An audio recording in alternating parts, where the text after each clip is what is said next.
Alors, me voilà dans la file, attendant de voir mon optométriste, et je discute avec une dame d'âge moyen que je n'ai jamais rencontrée auparavant. On parle de rugby et de nuages.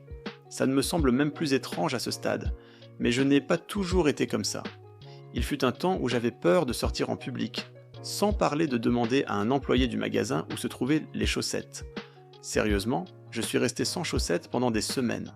C'était horrible. Bref, dans cette vidéo, je vais parler du plus gros obstacle auquel je fais face quand je parle à des inconnus.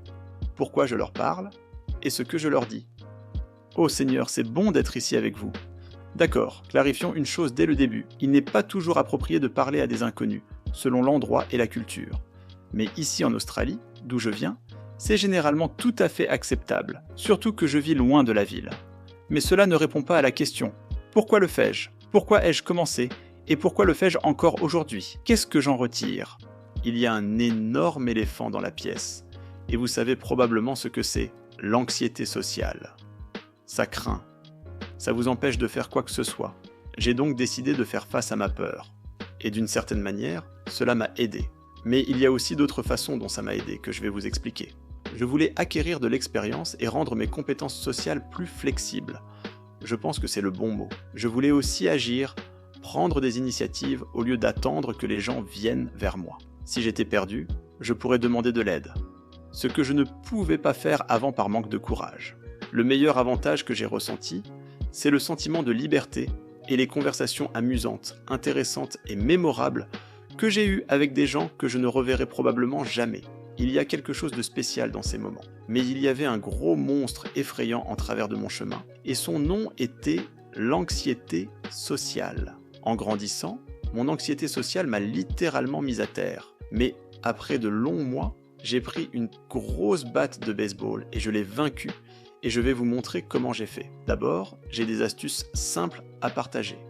Puis je vous parlerai des méthodes plus durables qui m'ont aidé. Comme je l'ai dit auparavant, me forcer à sortir m'a vraiment aidé à surmonter cette première couche d'anxiété. Travailler dans le service clientèle m'a aussi beaucoup aidé à sortir de ma coquille. J'ai rapidement pris confiance. Comment cela fonctionne-t-il exactement ? C'est simple. Plusieurs fois par semaine, j'étais confronté à des situations qui me montraient que je n'allais pas mourir en parlant à des inconnus. À la fin de chaque journée, qu'elle soit difficile ou facile, j'allais bien, et cela m'a réaffirmé que j'étais capable. Un autre élément important, le contact visuel. Quand je ne faisais pas de contact visuel, mon esprit partait dans toutes sortes d'hypothèses négatives. Mais en établissant un contact visuel confortable, même le moindre retour positif renforçait mes croyances positives sur moi-même. Mais quelles sont les solutions à long terme ? Eh bien la première, vous l'aurez deviné, la thérapie.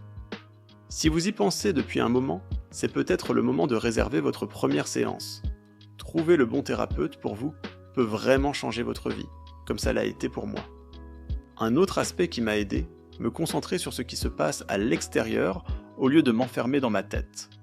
Je fais cela en respirant correctement et en pratiquant la méditation. Je vous recommande fortement d'essayer. Comment aborder une conversation avec un inconnu, me demanderez-vous ?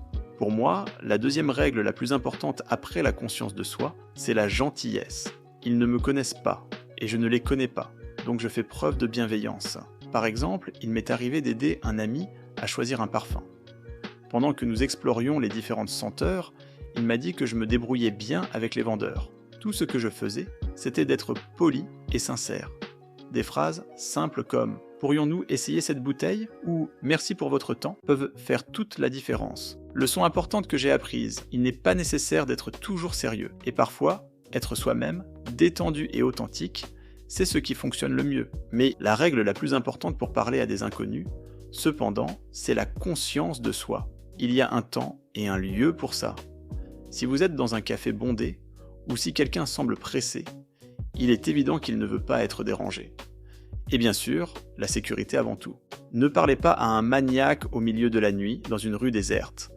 Si cette vidéo vous a aidé, abonnez-vous à ma chaîne pour plus de contenu. J'espère que cela vous sera utile.